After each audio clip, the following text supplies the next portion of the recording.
¿Necesitas estar registrado en Cámara de Comercio para poder licitar? Quédate en este video y asesoría en licitaciones. Yo, Miller Sánchez, te voy a explicar cuáles son los requisitos que necesitas de Cámara de Comercio para empezar a contratar con el Estado. El primer registro es el registro mercantil. Tanto las personas jurídicas como las personas naturales deben estar registradas como comerciantes en la Cámara de Comercio. Y esto se llama el registro mercantil.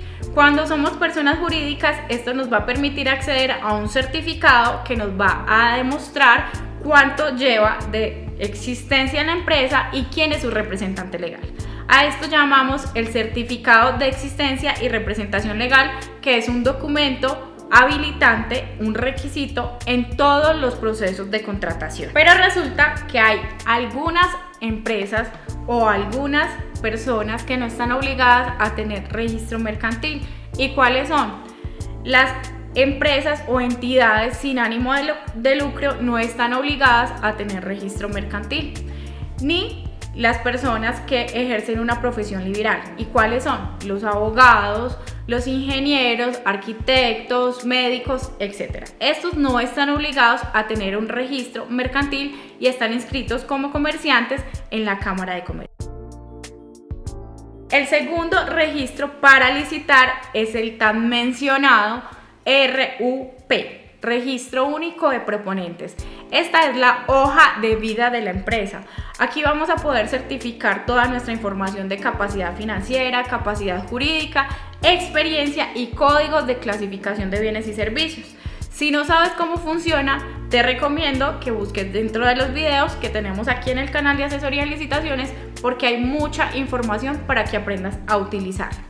Este registro nos va a permitir presentarnos en procesos de selección abreviada, concurso de méritos, subasta inversa y licitación pública, que son las modalidades más grandes. Pero resulta que algunas veces cuando vamos a licitar, me lo cuentan demasiado, dicen, bueno, yo quiero licitar, lo primero que les aconsejan es saque tu registro de proponentes para poder licitar, si no, no se puede. Esto no es del todo cierto. De hecho, en algunas modalidades no es sugerido o no es requerido el registro único de proponentes, porque no todas las empresas tienen viabilidad en registro de proponentes. ¿Cuándo no es viable tener un registro de proponentes? Resulta que hay empresas que apenas están empezando y su capacidad financiera es muy bajita. En este caso, no es viable que se tenga el RUP, pero también no es viable cuando la empresa tiene una experiencia en contratos muy pequeños. Entonces, en este caso, es más recomendable empezar a trabajar por los procesos de mínima cuantía. ¿Cómo hacerlo? Tenemos el curso de asesoría en licitaciones en donde aprendemos a usar el registro, en donde aprendemos a usar la mínima cuantía y a presentar ofertas tanto en SECOP 1 como en SECOP 2. El registro de proponentes también lo aprendemos a hacer, pero en este caso vamos a hablar de la mínima cuantía. Si no tengo la viabilidad para hacerlo, entonces voy a utilizar la mínima cuantía como herramienta para ir subiendo los escalones y luego tener mi registro y poder participar en las otras modalidades de contratación. El registro de proponentes también tiene unas excepciones, es decir, algunas empresas que no están obligadas a tenerlo. Las personas que ejercen profesiones liberales pueden tener su registro de proponentes aún sin tener el registro mercantil. Lo mismo pasa con las entidades sin ánimo de lucro. Pero hay en algunos proyectos que por sus características no se requiere el registro de proponentes. Entre estos, las empresas que prestan servicios de salud no están obligadas a tener registro de proponentes, pero dentro de sus procesos igual se va a pedir la capacidad financiera, la experiencia y se va a pedir todos los requisitos de participación. Es decir, se muestran de otra manera.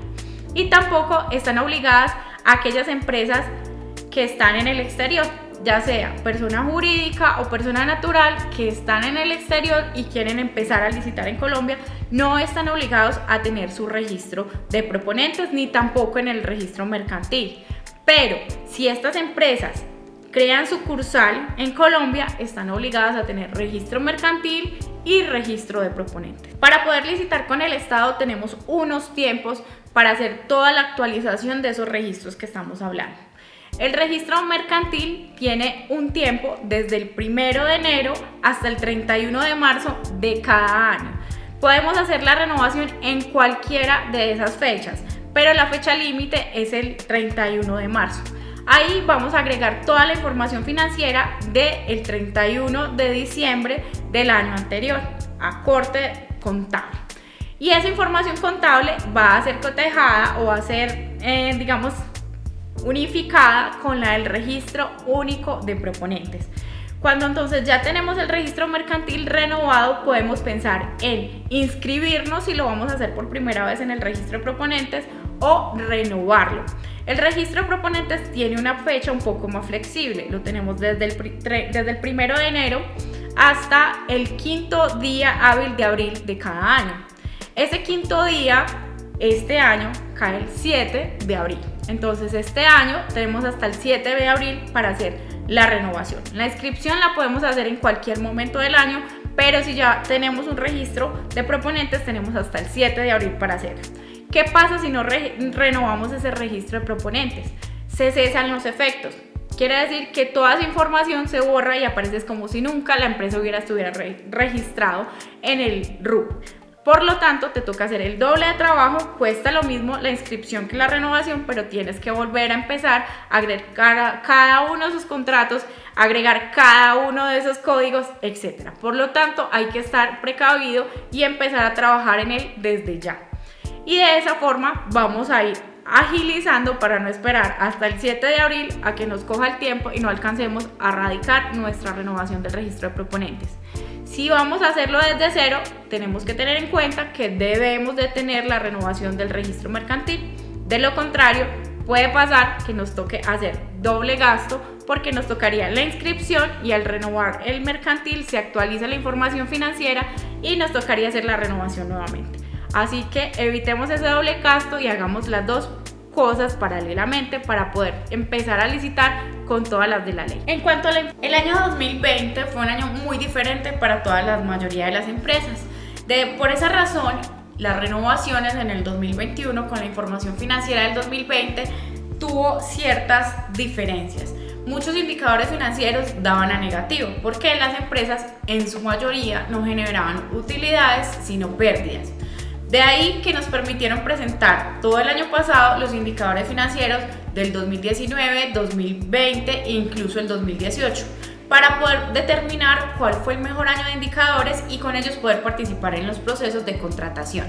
Este año continúa esa oportunidad y podemos presentar los 3 últimos años, variando a 2019, 2020 y 2021. De esta forma podemos identificar cuál es el mejor indicador de ellos y realizar todo el proceso de contratación con esos indicadores. Si vamos a sacar por primera vez a registrarnos en el RUP, lo que vamos a hacer es identificar si esos indicadores son competitivos para agregar esta información nueva, que queden los 3 años dentro del certificado. Si dentro del año pasado no alcanzamos a agregar esa información contable y la Cámara de Comercio no lo tenía, lo que vamos a hacer es en esta renovación, que es hasta el 7 de abril, vamos a agregar esos estados financieros para que se pueda calcular los indicadores de los 3 últimos años. Si esos indicadores no son competitivos, entonces no es necesario que aparezcan ahí porque no nos van a servir para poder participar en los proyectos. ¿Cómo sabemos si son competitivos o no? ¿Cómo vamos a saber calcular esos indicadores financieros? Resulta que un licitador prevenido vale por 2.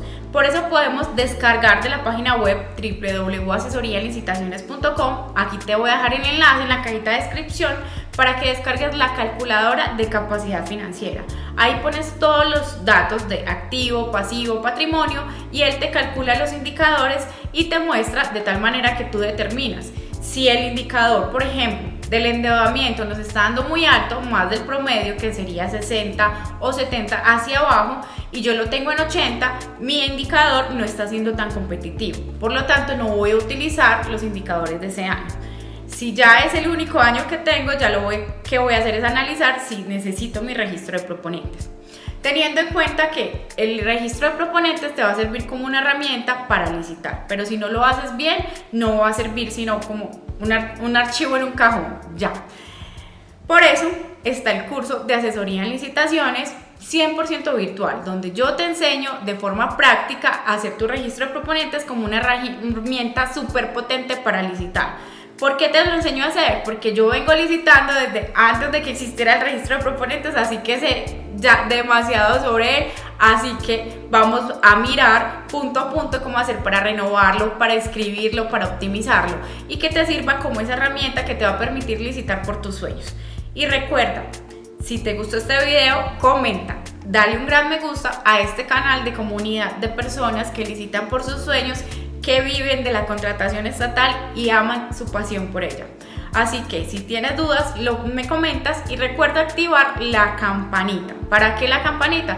Cuando salen nuevos videos que te ayudan y te apoyan en tu proyecto, te va a llegar la notificación. Cuando vamos a hacer lives que están demasiado interesantes, licita conmigo, también te va a llegar la notificación. Así que no olvides. Muchas gracias, dale un me gusta y te espero en el próximo video o en el próximo live. Chao, chao.